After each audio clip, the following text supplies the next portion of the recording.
Hey guys, it's me, your boy, and welcome back to this dark, dank corner of the internet. For all of us, even me. Now, here's the thing. Today I'm doing a review on the man, the myth, the legend, the big G himself, Godzilla. Not just any Godzilla. And I'm talking about the 1954 Godzilla, aka Gojira. Now, what can I say about the big man? Well, it's his first appearance, right, in film.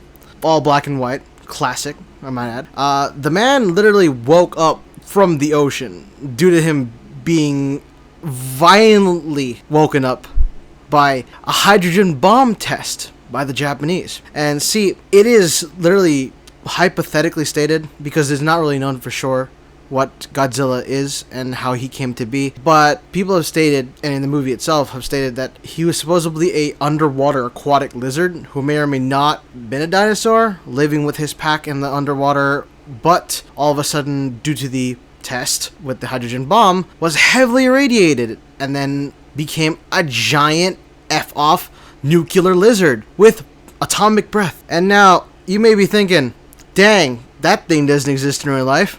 And yes, it doesn't, because science says something that big can't exist in real life due to it being, I don't know, crushed by its own weight due to the gravity. But I digress. We're here to talk about Gojira. Now, the name Gojira comes from the fact that it's a combination of gorilla and Kujira, meaning whale in Japanese. Put those together, Gojira, or in American, Godzilla. Now, here's the thing. This boy is beefy, as in super beef. This man is as taller than all of the freaking Japanese buildings, and he's also very tanky, as in he tanks underwater bombing by several battleships, no problem. He tanks freaking fighter jets, 1950s fighter jets, but fighter jets nonetheless. He takes missiles to the face, no problem, goes back into the water. Later on, when he's coming back, they set up a freaking wire fence with 300,000 volts going through it, right? It does nothing. He just goes through that and he melts that freaking power line fence with his freaking atomic heat breath. Now, see, his heat breath is special because of the fact that it hasn't totally turned into what we know yet so far. The heat breath is a white smoke type thing that when it's used, right, sets fire to everything around it, buildings, tanks, people, but it also hyper melts like metal. It ain't the destructive beam that we all know it yet. It's not the blue super beam, it's not the F-off extinction red beam, heck, it's not even the freaking purple beam from Shin Gojira. And trust me, I think it kind of works, I mean, it is the first film in the series, and this is the first sighting of the big guy, so I'm like, alright, fine, that's totally okay. But, I digress again. Godzilla, Gojira, is one heck of a man. One heck of a dude. The guy goes through Tokyo, no problem. Nothing can stop him. Like I said, they threw battleships at the guy. They threw freaking fighter jets. They threw a 300,000 volt electric line fence thing. They even threw what was it called? Oh yeah, he survived a hydrogen bomb that only made him mutated and angry and heavily irradiated. When he goes through Tokyo, right? He leaves the area heavily irradiated to the point where they're like, yo, this thing is literally leaking nuclear energy, atomic energy. And you know what? Maybe we should go to an expert to fight off Godzilla, because we need help. So you know what they do? They go to a man, Dr. Sarazawa. He's the only one who was able to create a weapon so powerful it killed Gojira. Sorry, I keep going back into that. We're gonna keep calling him Godzilla, Gojira. I'm gonna switch time to time. If it bothers you guys a little bit, sorry, not sorry. Anyway, now, Gojira has tanked all this crap, right? Was the only thing that can take him down. My boy Dr. Sarazawa, a.k.a. Japanese eye patch pirate man, goes, alright, you know what? I got something to go against this man. Now, he first didn't want to use his weapon due to the fact that, it could have lasting implications to war and cause countless amounts of deaths. But then he sees some school children basically singing, and he was like, okay, you know what? For Japan. and we gotta kill this giant radioactive lizard. Fine. So he uses the oxygen destroyer.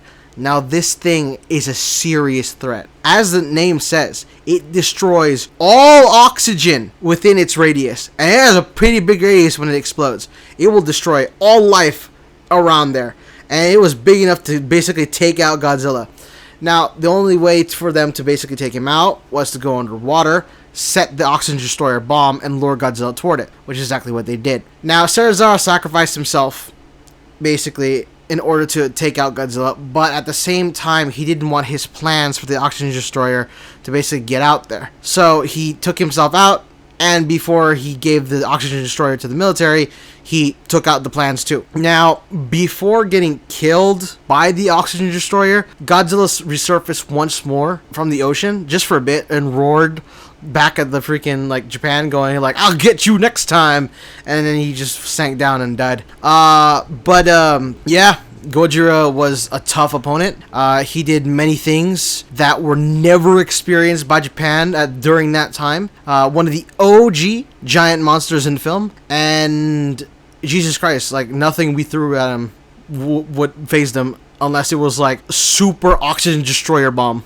And that's the only thing that could take him out. Now, do I believe anything else would have taken him out during that time? Probably not. How tough he is, nothing scratched him. Nothing scratched him at all, you know? And, like, the guy just no-diffed buildings. Just smacked them with his tail and wrecked them. You know, set everything ablaze. He didn't even care. This Gojira was a giant evil monster that needed to be stopped. And it also was the representation of, from what I know, the nuclear bomb, you know, used on Japan during war times. How it just devastated and wrecked everything it came into contact with. It didn't care. It's not a force of nature. It is literally a byproduct of our, well, what, evolution? Our mistakes? I don't know. Just do not nuke anything in the ocean, because the fact that you might wake up some giant lizard and make it have radioactive melting powers. Well, yeah, that's basic common sense, but during that time, I guess no one knew that. Heck, common sense is don't nuke anything in the ocean. Anyway, yeah, that's basically what I got on Gojira, and how, you know, he left a lasting impact on, like, cinema and pop culture as it is after this. Heck, you know, in the second movie, Godzilla raids again, you know. You see Gojira, right? He's dead. But, like, from his, presumably his remains, another Gojira rises up and goes, yo, what? It's me, Gojira 2? I'm gonna wreck some crap. And then he does. But, like, I'm not talking about that guy. I'm talking about Gojira 1. Now, regarding him, they've actually retconned him several times, his death. Sometimes they basically have him dying at the 1954 film, but sometimes he goes on. Like, what was it? Oh yeah, he shows up later in the Millennium series, where he fights, there was another version of him in the movie GMK, Giant Monsters All Out Attack, which is literally had the 1954 Godzilla die, but then was brought back as some kind of weird, spoopy ghost evil possessed Godzilla with white eyes, and supposedly he was possessed by the dead soldiers of World War II, and they wanted vengeance on the living for all the crap that they went through. And I'm like, alright, that's kind of terrifying. But other than that, you know, he doesn't really show up anymore that much. I mean, he's referenced all the time, and maybe, just maybe, they're gonna have another film with him as well. Heck, he was reborn recently, his new version, right, as Shin Gojira, which had him, instead of being in 1954, he's in, like, what was it, like 2016, 2017, his new version. But enough about that for now. I have a whole video on that guy later on. But yeah, that's my whole ramble on Gojira. I hope you guys liked it, and stay safe out there, and we'll see you again for another review. So long.